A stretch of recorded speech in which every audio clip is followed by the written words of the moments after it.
about some of the regulatory issues today, as all of us are in the raising money stage and what goes into that. So that's kind of where we're at right now. We're looking at a late 27, 28 launch. And Jared, what's the timeline, I guess, with the Axiom space station? That's right, we're gonna share it. It's all good. So Axiom Station is currently under development. As Eric said, raising money is the name of the game for everybody right now, and doing all of our technical development. So one of the coolest parts about any space program, space development program, is when I can actually take you to a factory floor and show you the thing. And so we're at that stage where we have our partner Thales Alenia in Italy that is building right now HAB1. We have our PPTM, which is our power and payload thermal module that is also under development. That's at our high bay at Spaceport Houston.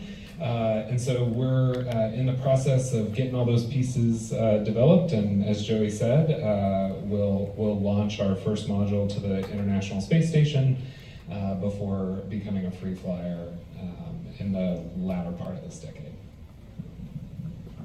Yeah, so at VAST, we are hard at work on constructing Haven 1. So there were some social media posts not all that long ago about something we made called the Haven 1 Structural Pathfinder. We have moved on to actually building the flight qualification unit. So going through bending a lot of metal, testing a lot of welding techniques, getting ready to actually start putting the module through thermal vac testing, pressure testing, structural testing, all the good stuff, right? So we are watching the space station come to life right in front of our eyes, much like what we just heard discussed. We are looking good for a launch next year, followed by a crewed mission 3 months after that. So it's very exciting times. And yeah, I think we all share similar concerns regarding the way in which the entirety of the government, so not just one agency or one customer, but really the entirety of the government can speak and act with one clear purpose to make sure that the necessary and wise transition of International Space Station operations to commercial platforms can happen efficiently and effectively. And one of the most interesting things about this whole sector is how these companies are trying to do something that only, a coalition of governments have done for the past 20 years, over 20 years. And transitioning from that model to a commercial, profit-driven model can't be easy. Francisco, kind of give us a sense of what's been going on in the ISS and how there might be challenges bringing that into a commercial model, and if anyone wants to add to that, that'd be cool. Sure thing. So, the ISS National Lab, our goal has been really 2 primary things. The first one, help create the low Earth orbit economy, right? Create a cluster of companies that can have technologies associated with R&D and microgravity.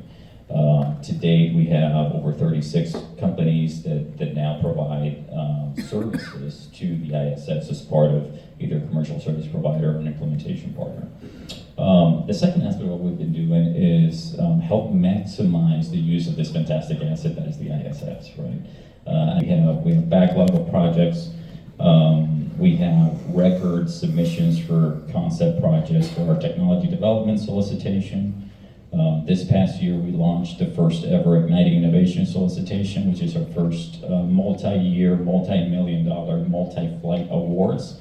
We made 7 of those. And so I think the pipeline is robust and is very, very diverse. That will continue, throughout the end of the decade as we continue to maximize the International Space Station, and then becomes the transition period, right? How do we then morph and then try to transition to the commercial LEO destinations? We're still working on that plan, right? NASA, I think, is still developing the plan for the transition. What are going to be the capabilities that each one of the CRDs is still, being developed. And so as that happens, then we'll be able to just focus some very specific research projects that way. And any of the companies here, give me a sense of, how you would like to see that happen, or what could NASA be doing, or other agencies be doing to make sure that that is a transition that makes sense for everyone's individually different models here. Eric as well. I think the beauty of the ISS is how much we've learned from the experimentation and the partnerships over the past 20 years. And what we're trying to do is really build off that. One of our heritage companies, NanoRacks, has, I think, fact check me on this one, has done more commercial payloads on the ISS than anyone. So learning about that partnership with NASA, doing the payloads with NASA, how can we enhance and innovate new technologies and new platforms? The ISS is a fantastic structure, but it's also a 20-year-old structure. So I think the three of us are looking at that structure on where the improvements can be made. What is the type of science that we're going to be doing in the future, and how can we build off of that? And again, partnership and the assistance that we've had from NASA and these microgravity research forums that they've put together, and to kind of developing the strategy moving forward, I think is really imperative. Yeah, so microgravity research has this very special place in my heart. I've been a policy nerd on it for a long time, and I really think what we're talking about is there's three different pieces to it, and we really have to look at it holistically. So there's the commercial research, right? So all of us are working with potential commercial partners and demonstrating the value of microgravity research to companies that might be interested in doing that sort of research for their own purposes. For our private astronaut missions, we've been sort of building up that pipeline and demonstrating that there is interest out there that is outside of the government. Then there's the US government research, which is by and large the largest investor in microgravity research, and we really need to be thinking about that as a whole of government approach. It's not just what NASA is interested in doing, although that's certainly important and they're going to be a big part of that. But I think it's also about what other federal agencies can get out of it. So whether that's the National Institutes of Health, or maybe it's the Department of Agriculture, or other places in the federal government where there is unique aspects of microgravity research that would be helpful to their purposes. And then the last piece is our international partners and all the research that they want to do. We have to remember that for a long time, the International Space Station was driven by the IGA, and there was only a certain number of countries that were a part of that. All three of the companies up here are all going to have the opportunity to broaden that and get investment from international partners that is much larger than what's ever been done before.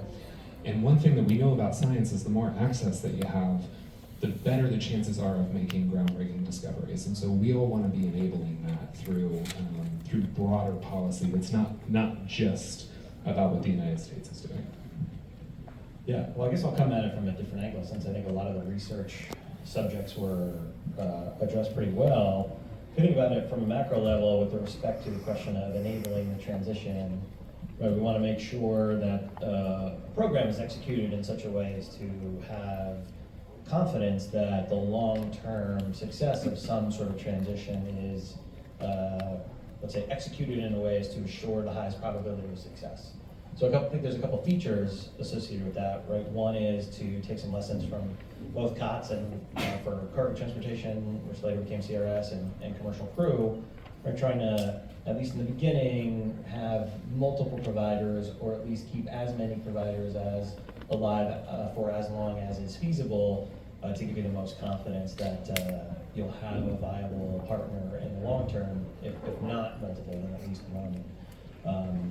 I think that means thinking about how to execute the program where you can see incremental growth and see the capacity of your partners to deliver.